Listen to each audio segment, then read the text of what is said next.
오늘 아침에 우리에게 주시는 하나님의 은혜의 말씀은 빌립보서 3장 12절에서 16절까지의 말씀입니다.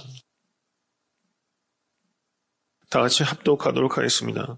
내가 이미 얻었다 함도 아니요 온전히 이루었다 함도 아니라 오직 내가 그리스도 예수께 잡힌 바 된 그것을 잡으려고 쫓아가노라.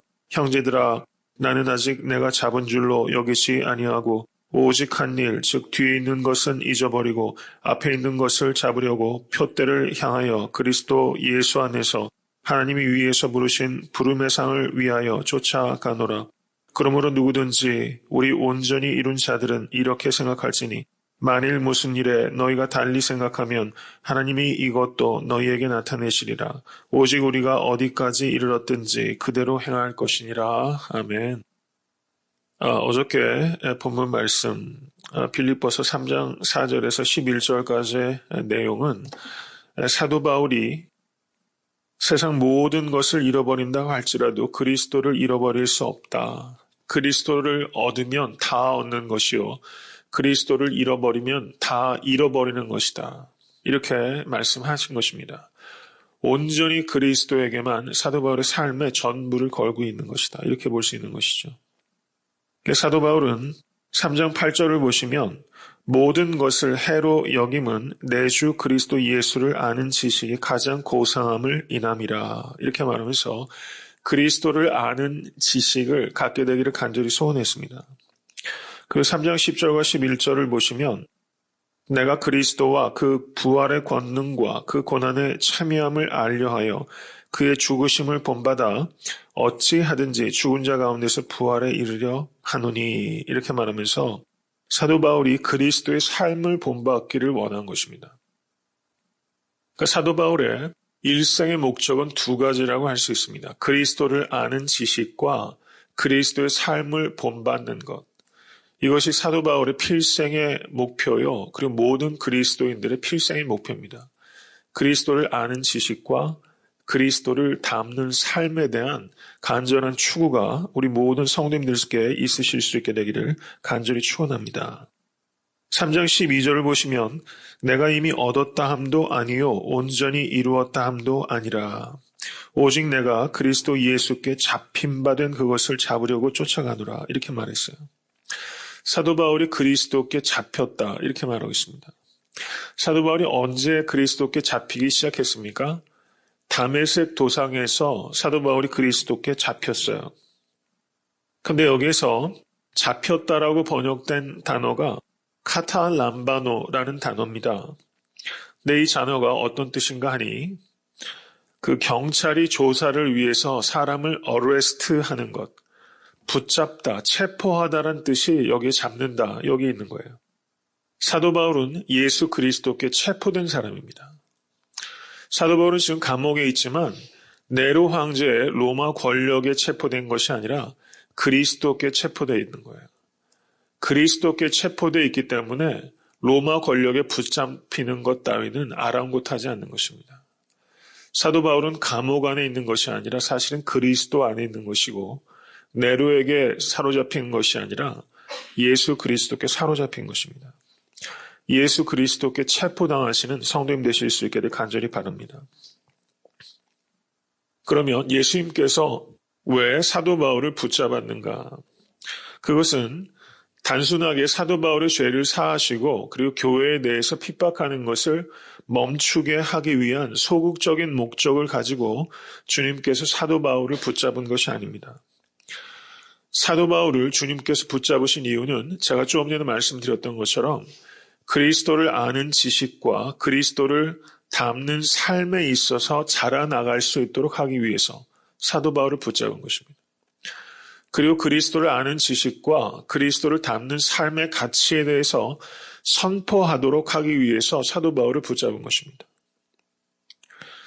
이것이 예수 그리스도께서 우리를 붙잡으신 목적이라는 것을 기억하실 수 있게 되기를 간절히 바랍니다. 이러한 갈망을 갖는 사람이 가장 위대한 사람이라고 할 수 있습니다. 그렇지만 그리스도를 아는 지식과 그리스도를 닮는 삶에 있어서 우리가 이 땅에서 육신을 입고 있는 한 우리는 완전해질 수 없다는 것입니다. 15절을 보시면 그러므로 누구든지 우리 온전히 이룬 자들은 이렇게 생각할지니 라고 말했을 때 여기에서 온전히 이루었다라는 것은 perfection, 절대적인 완전을 얘기하는 것이 아닙니다. 여기에서 이 온전은 상대적인 완전을 얘기하는 거예요. 어린아이의 신앙으로부터 조금씩 성숙해지는 그런 상대적인 온전함을 의미하는 것이지 우리가 이 땅에 사는 한, 육신을 입고 있는 한 우리는 그리스도에 대한 완전한 지식과 그리스도를 담는 완전한 삶에 우리는 도달할 수 없습니다. 에베소서 3장 18절을 보시면 제가 사도 바울의 중보기도에 대해서 설교할 때 말씀드렸던 본문입니다. 거기에 보면 이런 말이 있습니다. 지식에 넘치는 사랑을 알아. 이렇게 사도 바울이 에베소 교인들을 위해서 기도했어요. 지식에 넘치는 그리스도의 사랑이라는 건 뭐냐면 지식을 초월하는 그리스도의 사랑입니다. 이것은 인간의 지식을 가지고는 그리스도 예수의 십자가 위에 나타난 하나님의 사랑을 완벽하게 이해한다는 것은 이 땅에서는 불가능하다는 것을 의미하는 거예요. 사도 바울은 그 지식이 이 땅에서 온전할 수 없다는 것을 알고 있습니다. 그렇지만 그 온전하게 그리스도의 사랑을 이해할 수 없다는 것이 그것을 이해하려고 하는 노력을 포기하게 하는 것이 아니라 더 간절히 갈망하게끔 한다는 사실입니다. 제가 말씀드렸던 것처럼 이 땅에서 우리의 신앙생활이 무엇인가? 그것은 완벽하게 이해할 수 없는 하나님의 사랑을 이해하려고 노력하는 끊임없는 추구, 바로 그것이 우리의 신앙생활이라는 거예요. 역설적인 추구입니다. 목마른 사슴이 시냇물을 찾는 거예요. 그런데 그 목마름이 완벽하게 해결이 되지 않아요. 그렇기 때문에 계속 그 시냇가를 가게 되는 것입니다. 우리가 그리스도의 사랑을 부분적으로 압니다. 그런데 부분적으로 아는 그 사랑이 우리를 완전히 사로잡았습니다. 그래서 알면 알수록 더 알고 싶어지는 겁니다. 말씀을 깨달으면 깨달을수록 말씀을 더 먹고 싶은 겁니다. 왜냐하면 그 맛을 맛보았기 때문에. 이러한 간절한 추구와 사랑이 성도님들의 평생의 삶에 있으실 수 있게 간절히 바랍니다. 목마른 사슴이 시냇물을 찾아갈 때 그때 그 단어가 팬팅하는 거예요. 팬팅. 헉헉거리는 겁니다. 너무 갈증이 나서 사슴이 헉헉거리면서 시냇물을 찾는 겁니다. 우리가 매일 아침 이 새벽 제단에 나와서 하나님을 찾을 때 그렇게 팬팅하실 수 있게 간절히 바랍니다. 너무 목말라서 그 갈증이, 그래서 우리가 그리스도의 사랑에 대한 그 지식에 대한 그 열망이 상투적으로 되지 않고 다 알았다라고 교만해지지 않고 우리가 알면 알수록 더 알고 싶고 그런 마음이 우리의 평생 가운데 있으실 수 있게 되기를 간절히 바랍니다. 그리스도에 대한 지식이 완전할 수 없는 것처럼 그리스도를 닮아가는 삶에 있어서도 우리는 완전할 수 없습니다. 우리는 외형적으로는 죄를 짓는 것으로부터 상당히 멀어질 수 있습니다. 그렇지만 우리의 마음과 생각 가운데 짓는 죄는 이 부지불식간의 생각들이 막 들어오잖아요. 세상의 악한 것들을 보게 되면요, 내 의지가 작용하기도 전에 그 죄된 생각들이 벌써 내 마음과 생각 속에 스치기 시작합니다. 정말 육신을 입고 있는 한 우리가 어쩔 수 없는 것들이 우리의 생각과 우리의 마음 가운데 있다는 겁니다. 사도 바울이 오호라 나는 곤고한 자로다라고 말한 것은 아마 그 마음과 생각의 영역에 있어서 이 팝업하는 죄된 생각들, 육신의 욕구들, 그 탐심들, 아마 그런 것들을 염두에 두고 생각하셨을 것이다. 이렇게 생각이 돼요. 오호라 나는 곤고한 자로다. 오호라 나는 곤고한 자로다라는 그런 애통함이 있다는 것은 정말 그리스도인이라는 뜻입니다. 한 번도 나의 죄된 본성에 대해서 곤고함을 느껴보지 않았다면 그 사람은 중생한 그리스도인이라고 하기 어렵습니다. 왜냐하면 그런 간절한 그런 비탄과 또 간절한 소망을 갖는다는 것은 영적으로 살아있다는 것을 의미합니다. 왜냐하면 영적으로 죽어있는 사람은 오호라 나는 곤고한 자로다라는 탄식을 원하지도 않고 그런 탄식을 할 수도 없습니다. 그렇게 죄 때문에 몸부림치는 게 있다면 그분은 100% 중생한 성도요, 그리고 의롭다함을 얻은 성도요, 영원히 영화롭게 될 성도라는 것을 그것보다 확실한 증거는 없습니다. 우리는 이 땅에 살면서 완벽한 거룩을 이룰 수 없습니다. 우리는 완벽을 향해서 나아가는 존재입니다. 그런데 그 당시에 빌립보 교회 내에서는 율법의 행위를 통해서 완전해질 수 있다라고 거짓된 가르침을 주는 사람이 있었다는 겁니다. 사도 바울의 얘기는 우리는 퍼펙션을 향해서 나아가지 우리는 이 땅에서 퍼펙하게 될 수 없다라고 말하는 거예요. 하나님께서 우리에게 요구하는 삶은 변화된 삶을 말씀하시는 것이지 완벽한 삶을 우리에게 요구하시지도 그리고 완벽한 삶이 우리에게 가능하지도 않습니다. 성화를 영어로 말하면 sanctification이라고 말합니다. 성화는 하나님께서 주도적으로 이끌어 가시고 그리고 사람이 적극적으로 참여할 때 거룩해집니다. 우리는 중생할 때 중생은 거듭나는 것입니다. 중생은 하늘로부터 출생하는 것입니다.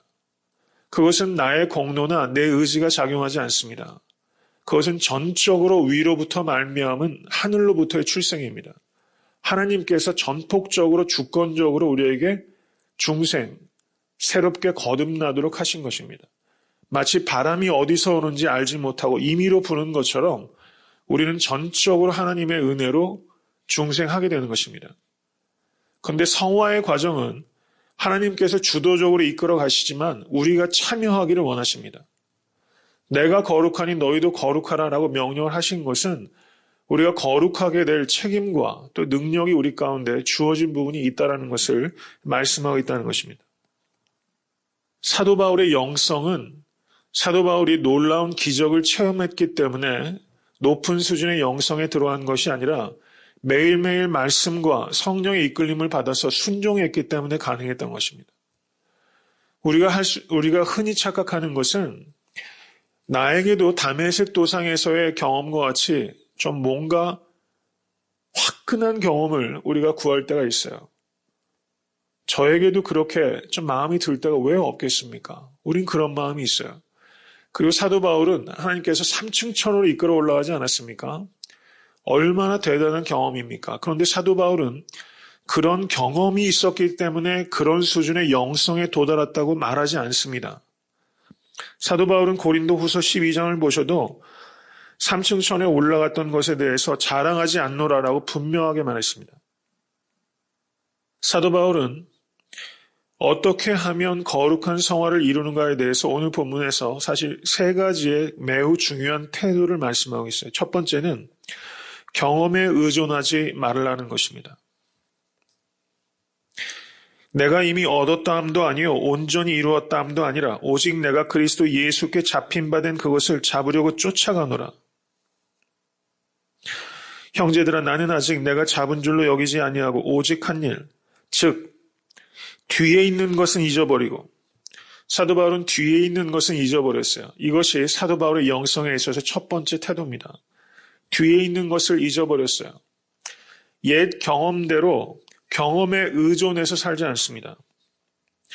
이것은 과거의 실패에 대한 죄책감과 과거의 성공에 대한 자만심을 버리라는 뜻입니다. 사도 바울은 교회를 핍박했던 사람이에요. 그것을 기억을 합니다. 그리고 간증할 때 그 이야기를 했어요. 나는 교회를 잔해하던 사람이다. 이야기를 했습니다. 이것은 과거를 잊어버리는 뜻이 아니라 과거에 사로잡히지 말라는 뜻입니다.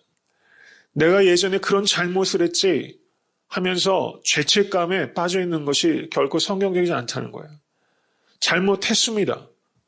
회개해야 합니다. 그리고 잊어버리고 앞으로 달려가야 되는 것입니다. 우리에게 필요한 자세는 회개이지 후회가 아닙니다. 진실로 회개했으면 그것을 잊어버리고 앞으로 나아가야 되는 것입니다. 또 사도 바울은 과거의 성공과 경험에 대해서 거기에 안주해서 자만하는 것을 또한 버리라고 합니다. 사도 바울이 조금 전에 말씀드렸던 것처럼 다메섹의 경험, 그리고 3층 천의 경험, 그것은 그 경험 자체가 목적이 아니라 사도 바울처럼 많은 박해를 받은 사람이 어디 있습니까?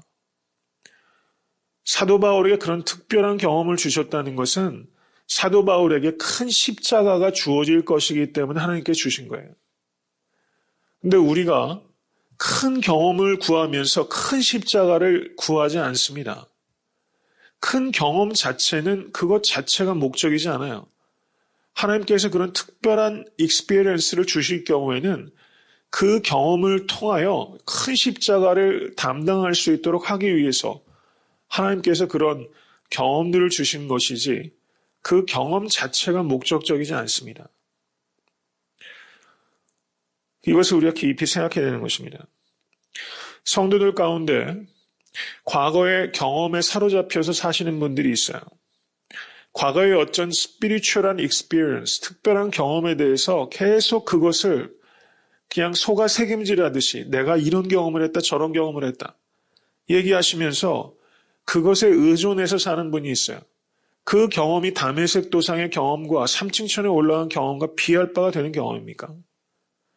근데 사도 바울은 그런 경험조차 내가 자랑하지 않는다고 말했다는 사실입니다. 과거의 경험에 의존해서 살게 되면 정체합니다. 혼란스러워집니다. 그리고 퇴보하게 되는 것입니다. 그러므로 사도 바울은 뒤의 것은 다 뒤의 것입니다. 지나가는 것입니다.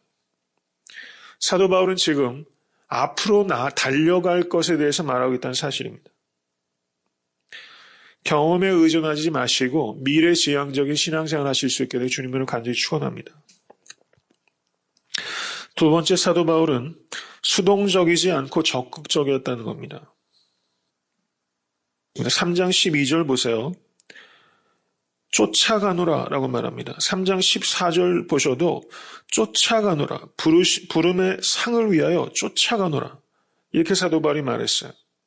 그리스도인들은 쫓아가는 사람입니다. 무엇을 쫓아갑니까? 부르심의 상을 위하여 쫓아가는 사람이에요. 근데 3장 6절을 한번 보시기 바랍니다. 열심으로는 교회를 핍박하고, 여기에서 핍박하고라는 단어가 디오코라는 단어예요. 디오코. 그런데 3장 12절과 14절에서 쫓아간다라는 단어가 디오코입니다. 똑같은 단어예요. 참 흥미롭지 않습니까? 교회를 핍박하는 단어, persecute 한다는 뜻이 디오코고, pursuit, 추구한다는 뜻도 디오코라는 단어입니다. 똑같은 단어예요.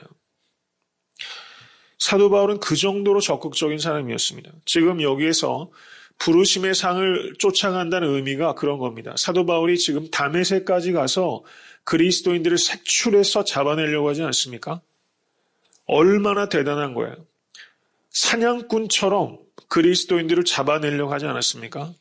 여기에서 사도 바울이 부름의 상을 위하여 쫓아가는 것이 마치 사냥꾼이 먹이를 포획하는 것처럼, 사도 바울이 예전에 교인들, 그리스도인을 잡으려고 했던 것처럼 그런 열정과 집요함을 가지고 사도 바울이 지금 부름의 상을 쫓아가고 있다는 사실입니다. 예수 그리스도를 만남으로 말미암아 사도 바울이 교회를 핍박하던 자에서 이제 예수 그리스도의 상을 쫓아가는 자로 그 열심이 전환이 된 것입니다. 그리스도인들은 열정적인 사람입니다. 수동적으로 되는 것이 아니라 적극적으로 성도님들 삶 가운데 부름의 상을 쫓아가실 수 있게 간절히 축원합니다. 사도 바울의 세 번째는 저가 집중력이 있었다는 것입니다. 집중력. 13절을 보시면 오직 한 일을 잡으려고 사도 바울은 달렸어요. 오직 한 일. 한 농악자가 농장을 돌아보기 위해서 시골길로 차를 몰고 갔습니다. 양치기 개가 양떼를 몰고서 오게 됩니다. 그래서 이 농학자, 그 농학자라고 하니까 표현이 좀 그러네요. 그 농경의 관계에 대한 연구를 하는 그런 학자입니다. 농과대학, 말하자면 그런데 교수 같은 사람을 농학자라고 할 수 있겠죠. 그 교수가 그 농장을 돌아보고 연구하기 위해서 시골길을 가다가 실제 이런 일이 있었습니다. 양치기 개가 양떼를 몰고 오는 그 무리와 맞닥뜨리게 됐어요. 근데 양치기 개가 얼마나 현명한지 양무리의 제일 앞과 뒤를 계속 분주하게 오가면서 짖고, 그래서 이 양떼들이 이 농악자가 운전해 가는 그 차량을 우회해서 안전하게 가도록 이 양치기 개가 그렇게 인도하는 거였어요. 근데 그때 갑자기 욕셔 테리아, 조그마한 강아지죠. 개 한 마리가 나오더니 이 양치기 개에게 도전하듯이 계속 짖으면서 이 양치기 개를 바도합니다. 근데 농학자가 자동차 안에서 보니까 이 양치기 개가 옆에서 계속 앙앙거리는 이 욕셔 테리어를 쳐다보지도 않고 자기가 양무리를 이끌어서 이 자동차를 피해서 우회하는 일에 집중하더라는 것입니다. 바로 이것이 집중력입니다. 옆에서 욕셔 테리어가 아무리 짖어대도 그것을 상대하지 않고 내가 양무리를 치는 일에 집중하는 것, 이게 집중력입니다. 이것이 오직 한 일을 붙잡는 것이 바로 이런 것이라는 것이죠. 우리가 살아가다 보면 세상의 고난, 내가 직면하는 문제들이 이 부름의 상을 쫓아가는 것, 예수 그리스도를 아는 지식과 예수 그리스도를 닮는 일을 추구하는 것을 산만하게끔 다른 곳으로 우리의 주의를 옮기게 됩니다. 세상의 고난이 그런 일들을 합니다. 또 하나, 세상의 흥미거리들, 세상에는 얄팍한 재미들이 있지 않습니까? 그런 흥미거리들이 나를 다른 곳으로 주의 집중을 돌리게 됩니다. 그때 이 양치기개가 욕셔 테리어를 철저하게 위험 있게 무시했던 것처럼 우리의 그 쫓아가는 경주를 산만하게 하는 모든 것들을 잠잠하게 하실 수 있게 되는 주님으로 간절히 축원합니다. 말씀을 맺습니다. 그리스도인의 완전은 이 땅에서는 완전할 수 없습니다. 그럼 그리스도인의 완전은 무엇인가? 그것은 완전을 향하여 경주하는 것, 거기에 있는 것입니다. 종교개혁자 마틴 루터는 이런 말을 했습니다. 그리스도인의 본질은 그가 어떤 인간이 되었는가에 있지 않고 어떤 인간이 되어 가는가에 있다. 이런 말을 했어요. 그리스도인의 본질은 지금 그가 어떤 인간이 되었는가에 있지 않고 어떤 인간이 되어가고 있는가에 있다. 이 말은 오늘 본문 말씀을 완벽하게 요약하는 말입니다. 우리의 삶의 본질과 가치는 내가 지금 어떤 인간이 되어 있는가가 아니라 어떤 인간이 되어가고 있는가. 여기에 있다는 것입니다.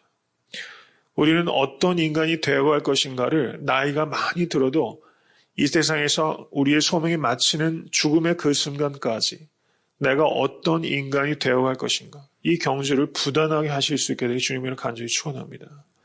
그래서 많은 이들이 여러분 어떻습니까? 옆에서 갑자기 사람이 뛰어가면요. 어떻습니까? 뛰어가야 되는 줄 알고 뛰어가게 돼요. 누군가가 경주하기 시작하면 다른 사람도 거기에 경주를 동참해서 뛰어가게끔 됩니다. 전염성이 있습니다.